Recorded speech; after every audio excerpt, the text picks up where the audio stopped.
This is the Mahabharata podcast, episode 16, Don't Mess with Balaram. Last episode, we left off with the victory of King Jarasandh's 18th army against Krishna and Balaram.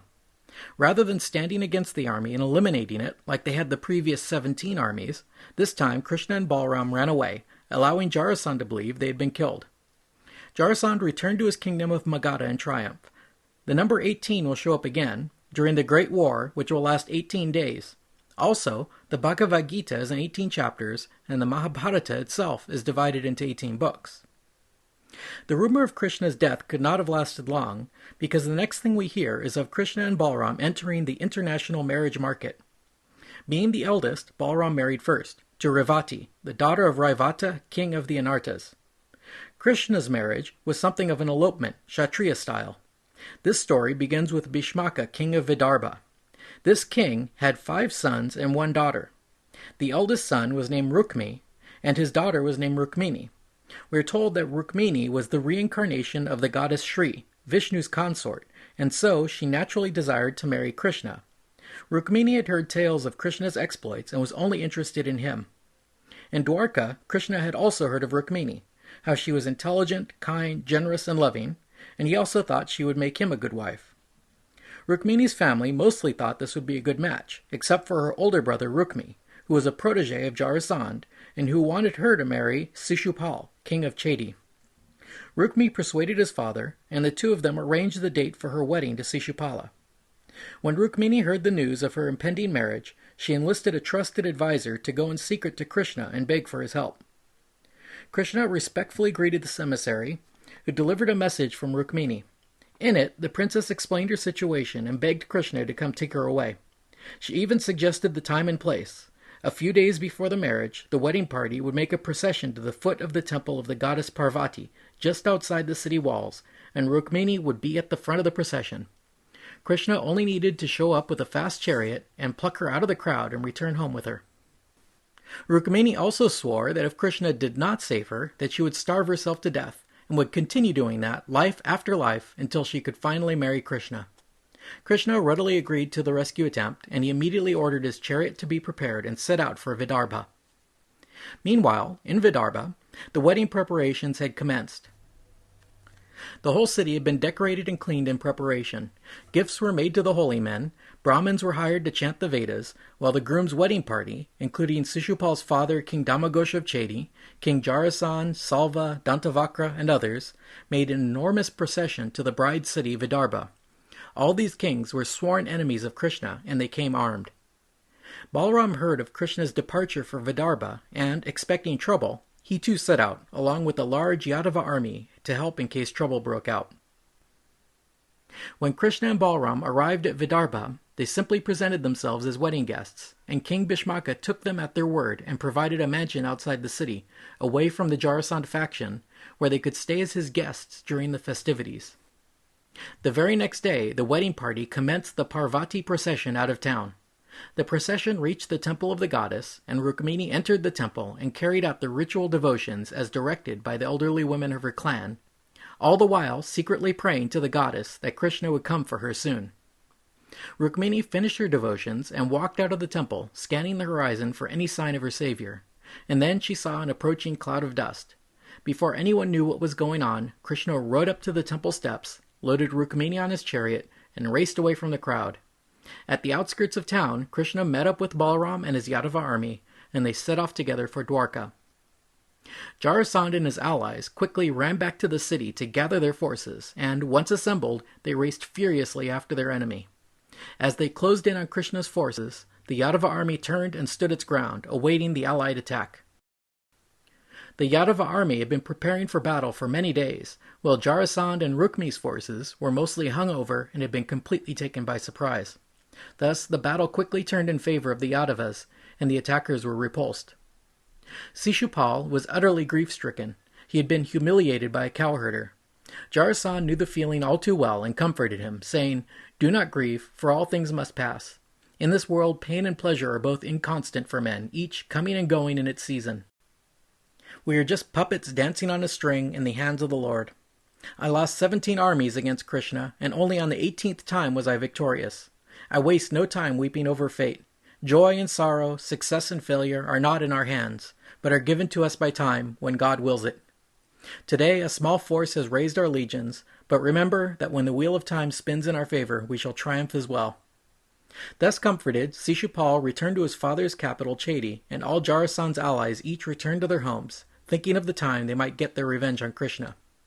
Rukmini's brother, Rukmi, was not so philosophical, however. He could not bear the thought of having his will thwarted and his sister being married to a low-class man like Krishna. Rukmi recruited an Aksahini-sized army and rode after the Yadavas. As he departed, he swore an oath, saying he would not return until he had killed Krishna and returned with his sister. When he had caught up with Krishna's army, he led the charge immediately, firing 3 arrows at Krishna and calling on him to stop and fight. Krishna led Rukmi to the banks of the Narmada River, and then he turned his chariot around and fired a flurry of arrows, all of which hit their mark, shattering Rukmi's bow to pieces, killing his horses and charioteer, and cutting down his standard. Rukmi picked up another bow, and Krishna cut it down with more arrows. Having run out of bows, Rukmi charged Krishna with a variety of weapons, but Krishna shot them out of his hands. Krishna was pretty angry by this point, and he drew his own blue sword and was about to cut off Rukmi's head when Rukmini threw herself at Krishna's feet and begged for clemency. So, instead of killing his defeated opponent, Krishna stripped the prince naked and tied him to a tree. Roaring and laughing, Krishna shaved half the hair on Rukmi's head and half his beard and mustache, while the prince of Vidarbha crapped his pants in fear. While Krishna was dueling with Rukmi, Balaram had led his army against Rukmi's Aksahini and routed it, sending the survivors back in flight to their home country. Following this victory, Balaram found Krishna in the act of humiliating his future brother-in-law. Balaram cut Rukmi's bonds, helped him to wash up in the river, and gave him a new set of clothes. He then scolded his younger brother, saying, "This does not become you. To disfigure a relative like this is the same as killing him." Barely suppressing a smile, Balaram continued, "One must never disfigure a relative like this, no matter what he might do. He should only be turned out or sent away. You already shamed him by abducting Rukmini. That by itself was equal to death for Rukmi. You did not have to kill him again like this." Balaram then turned to Rukmini to defend his brother. "My dear, the truth is that men are subject to their own karma. Do not think badly of us for what your brother has suffered. Perhaps he brought this upon himself. This terrible dharma has been ordained for Kshatriyas by Brahma himself. In battle, a brother must kill even his brother. Only the Lord's Maya deludes one to believe that one's relatives should be above the law of karma. God is the same in every being, only ignorance and illusion perceive him as being different or many. Ignorance identifies the Atman with the body, then the soul feels the body's experiences to be his own. This binds him to the wheel of births and deaths, to transmigration. In truth, the Atman has no union or identity other than with itself. The body, the mind, and their experiences have no existence apart from the Atman. They are not real. The ignorant experience the world of samsara the same way a sleeping man experiences a dream. So, lovely princess, realize the truth that sorrow is also just an illusion, which deludes us and dims spiritual consciousness. Realize this and be at peace. Rukmi was released and stuck to his oath. He did not return home, but instead built a new palace for himself and called it Bhojataka, and declared again that he would not return home until he had killed Krishna and rescued his sister. Meanwhile, Krishna returned home victorious, with his fiancée at his side. The people of Dwarka greeted him rapturously and admired his new bride. Within a year of their marriage, Rukmini gave birth to a son, whom they named Pradyumna. Pradyumna was actually the partial incarnation of Kamadev, the god of love.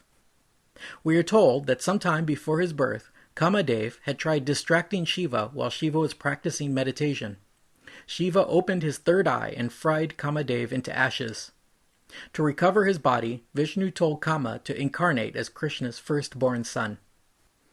As you might guess, being both Krishna's son and the incarnation of the love god made Pradyumna quite a lover when he got older. His childhood is kind of a strange story, however. Almost as soon as Pradyumna was born, he was kidnapped and thrown into the ocean. This story begins with an asura named Sambara, who heard it had been foretold that he would die at the hands of Krishna's firstborn son. So, when he got news that Rukmini had given birth, Sambara took the form of a nurse, abducted the infant, and tossed him into the ocean. As the child was drowning in the sea, a large fish swallowed him up. The fish was then caught in a fisherman's net, and the large fish was coincidentally delivered up to Sambara's palace kitchen. The cooks cut up the fish and discovered a beautiful golden child inside. The cooks called for the head butler, a woman named Mayavati, and showed her their discovery. She too was amazed to see this child, but an even stronger and mysterious feeling of infatuation also tugged at her heart. Just then, Sage Narada showed up out of nowhere and told her who the child was. In addition, he told Mayavati that she was Kama's wife Rati, and was born into this world to be reunited with her lost lover, who had been burned to ashes by Shiva. Mayavati then adopted this child and loved him to distraction, while Sambara never suspected that he was harboring the one destined to kill him in his own palace.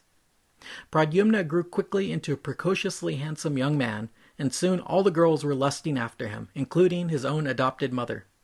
While still a teenager, Mayavati could not wait any longer, and she made advances on Pradyumna. Shocked, the boy said, "Mother, how can you do this after you raised me all these years?" Mayavati replied, "You're not my son, Pradyumna. You're the son of Krishna, and you're an Amsa of Vishnu. You are Kamadev, whom the Lord Shiva made into ashes, and I am Rati, your wife." The boy suddenly remembered everything, and he knew she was speaking the truth. Mayavati told him, "Sambara is your enemy, and the demon's death will be by your hands. The only way to kill him is with sorcery, and he is a master of illusion." Mayavati then taught Pradyumna the art and arcane secrets of Mahamaya, the way of the occult warrior. With this knowledge, he could dispel the most potent spells that Sambara could cast at him. When his training was complete, Pradyumna went to Sambara's court and hurled abuses at him. Hissing like a snake, eyes blazing, the Asura came out with a cudgel in his hand. With a roar, he whirled the weapon around and flung it like lightning at Pradyumna, who knocked it aside with his own mace and ran at Sambara. Sambara then began using his magic, disappearing and raining poison arrows on Krishna's son. Pradyumna responded by transforming the arrows into harmless flower petals. A big, dramatic magic fight broke out, but it ended predictably.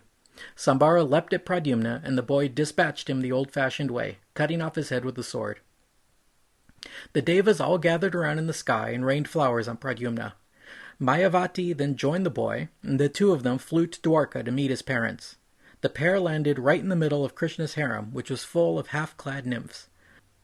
They all crowded around this handsome Krishna look-alike as soon as he appeared. Rukmini then came across the boy, and had to be told that this was her long-lost son. Krishna, of course, knew exactly who the boy was, and had been fully aware of his career up to that point, but apparently he hadn't bothered to tell his bereaved wife that their son wasn't dead. Minutes later, Narada showed up and filled them in on the rest of the story.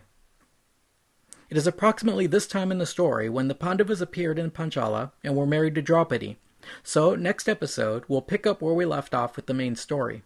For the rest of this episode, however, we'll move ahead with a few more stories about Krishna that don't really intersect with the Mahabharata, but do shed some light on the characters of Krishna and Balaram.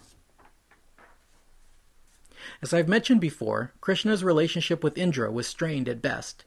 Krishna had to show him up by directing Gopa's sacrifice away from Indra, and a battle ensued, with Krishna victorious.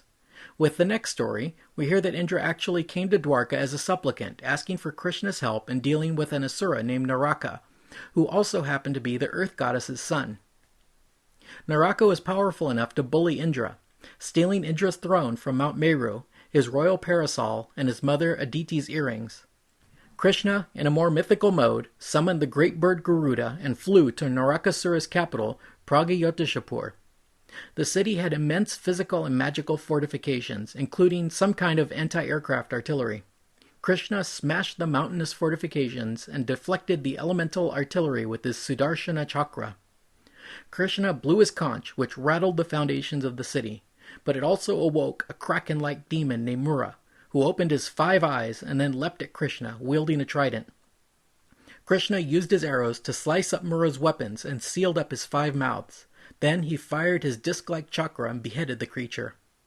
Mura had 7 sons, all horrible and demonic like himself, and, grief-stricken, they made a concerted attack on Krishna, who of course blew them all into dust with his power. Finally, Bhumidevi's son, Narakasura himself, came out to attack Krishna. Riding an immense elephant that could fly through the air, he led his demon army against Krishna.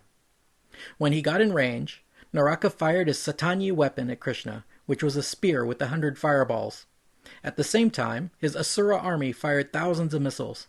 In a moment, Krishna decapitated 1,000 soldiers and killed their flying elephants. Garuda also attacked the elephants, slicing them to pieces with his massive talons. The remaining elephants could not face this terrible eagle, and they turned and fled back to the city. While his army fled, Naraka stood his ground. He threw his lance at Garuda. This was the same lance he had used to drive off Indra and the Devas, but when it struck the eagle, it shattered into dust.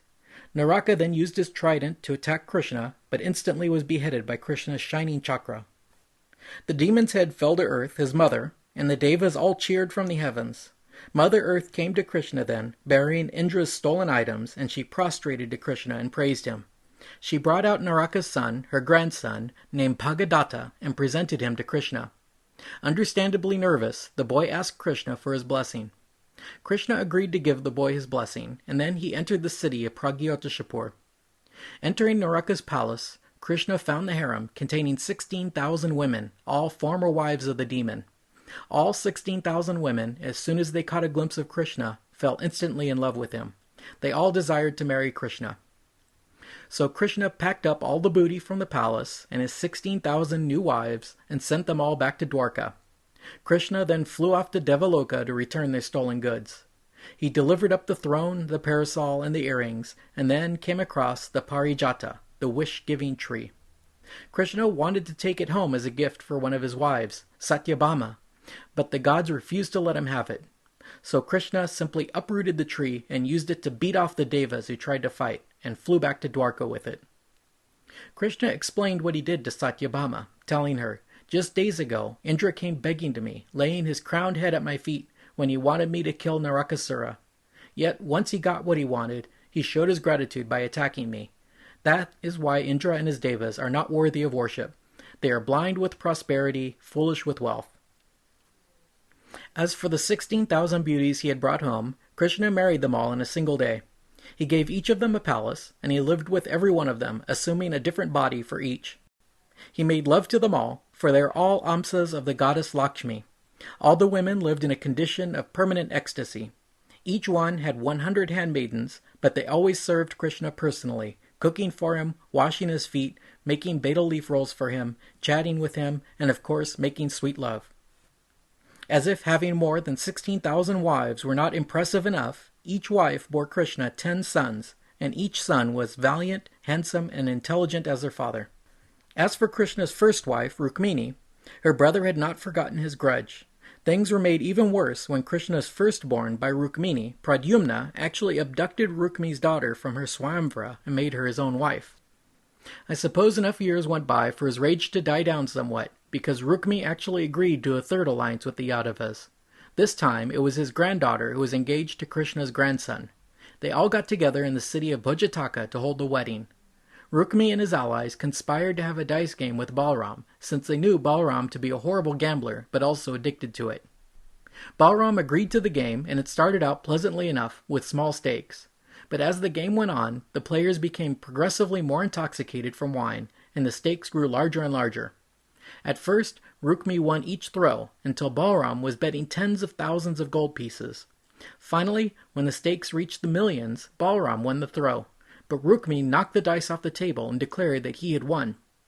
Surrounded by his confederates, they all supported Rukmi and lyingly declared that he had won. Balaram glared menacingly back as the various kings taunted and laughed at him, but he downed a bottle of wine, and then he raised the stakes yet again, this time to 100 million gold pieces. Once again, Balaram won the throw, but Rukmi blithely pushed the dice aside and declared victory. Balaram growled at him, "You lost, Rukmi." Rukmi turned to his friends and asked them to decide. They lied again, saying, "Rukmi has won 100 million gold pieces." Suddenly, a disembodied voice spoke, saying, "Balaram played honestly and he won honestly. Rukmi is a liar and a cheat." Rukmi would not accept what the divine voice said. He mocked Balaram, saying, "You and your brother are cowherds that belong in the forest. What would you know about games of kings like dice? What would you know about any sport of the Kshatriya class?" The other kings laughed viciously, and Balaram finally lost his temper. In a flash, he seized his mace and smashed Rukmi's face with a blow that splattered hair, teeth, and eyeballs on the rest of the kings there. He then turned with a roar at the other kings. Balaram was so drunk, however, that they managed to get away with only a few injuries. Rukmini and Krishna were nearby and heard the noise. When they arrived at the palace, Rukmini saw her mangled brothers sprawled on the floor, and she became hysterical. She turned on Balaram and screamed, "Is this why you saved my brother's life on the banks of the Narmada, so you could kill him yourself?" She turned to Krishna for support, but he kept his mouth shut. He didn't defend Balaram, but he also wouldn't criticize him. All Krishna would say was, "It's time we went home to Dwarka." We'll finish up this episode with a couple more stories about Balaram.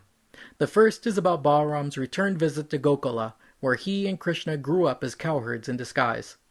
All the time Krishna had been away, the Gopi women all thought only of him and longed for his return. Thus, when Balaram returned to visit, all the gopis went to him asking for news of Krishna. Balaram happily took Krishna's role in Vraja and became the gopis' lover, spending 60 consecutive nights with these women, drinking and making love. One night, the drunken lovers were having an orgy near the Yamuna River, but still some distance away. Balaram was too drunk to get up, and he mentioned to the gopis how he would like to bathe with them in the river, but it was too far away. He then called out to the Yamuna to move itself closer so they might swim. The river, not realizing who was making this request, simply ignored him. Balaram then grew angry, picked up his plowshare weapon, and stabbed the river, dragging it in agony towards the spot he had ordered it to move. The poor river goddess shrieked in pain and begged for mercy until Balaram set it down in its new course. He then resumed his adulterous lovemaking with the gopis. The final story of Balaram involves Krishna's son named Samba, who attempted to abduct a daughter of Duryodhana, the Pandavas' evil cousin. While sharing in his father's audacity, Samba lacked his invincibility. Because Samba made off with the girl, but Duryodhana's good friend Karna rallied a force against him, and they were able to pursue and then capture the boy. They tied him up with a rope and brought him back to Hastinapur as a prisoner. The meddling sage Narada made his way to Dwarka to report what had happened. The Yadavas were all incensed, and King Ugrasena ordered an army to be mustered. Balaram, on the other hand, had always had a soft spot for Duryodhana and his brothers, and he objected to the idea of war breaking out. Balaram had been Duryodhana's guru, teaching him mace warfare, and so he volunteered to go to Hastinapur and mediate the situation. Thus Balaram went to Hastinapur, accompanied by a token force and a herald. When he arrived at the city, he set up camp outside the town and sent a herald in. The Kauravas were all delighted that their friend had come to settle the affair and came out to see him, bringing valuable gifts and a fine cow. Balaram got right to the point and directed the Kauravas to set his nephew free at once. A moment's silence followed. Then the Kauravas' faces turned red. They said acidly to the Vrishni, "This is wonderful. Time is mighty indeed, when a lowly shoe seeks to ride upon a crowned head. We let these Yadavas marry into our clan. We treated them as equals, by eating and drinking with them at the same table, by having them live under our roof, in our palaces. We even gave them the throne and kingdom that they enjoy today, out of kindness and generosity. Have you forgotten who we are? Unless we decide to show you mercy, there's nothing you can do against our might. We are protected by Bhishma, Drona, and Arjuna, and even Indra would not dare provoke us." The Kurus then turned their backs on Balaram and swaggered back to Hastinapur.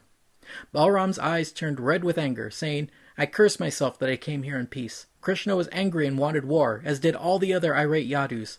I disregarded them and came here like a fool, trusting the Kurus. I will wipe this race of Kurus from the face of the earth." He picked up his flaming plowshare weapon and strode over to the city walls of Hastinapur. He hooked his weapon under the edge of a wall and dragged the city into the river Ganga. Hastinapur rocked on the currents of the river like a leaky boat. Not long after, the Kuru chieftains all came running, humbly submitting themselves to Balaram and asking him to save their city. After all the citizens and nobility prostrated themselves at Balaram's feet, he forgave them and set the city back on solid ground.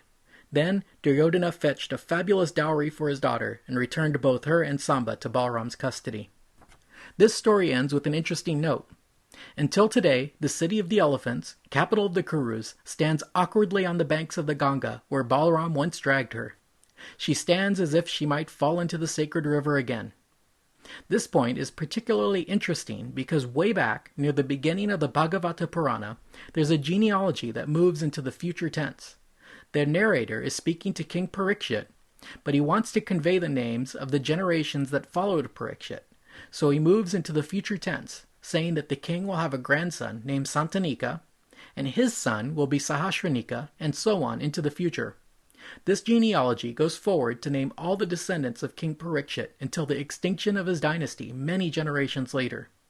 What is interesting about this is that when we get to the 6th generation after Parikshit, King Nemichakra, we are told that the Ganges flooded the city of Hastinapur, and that Nemichakra abandoned the city and moved his capital to Kausambi. So, what we see here is that Balaram's attack on Hastinapur foreshadowed the eventual flooding of that city. If any of you listeners are aware of the current state of Indian archaeology, maybe someone could tell me if the ancient city of Hastinapur has been discovered.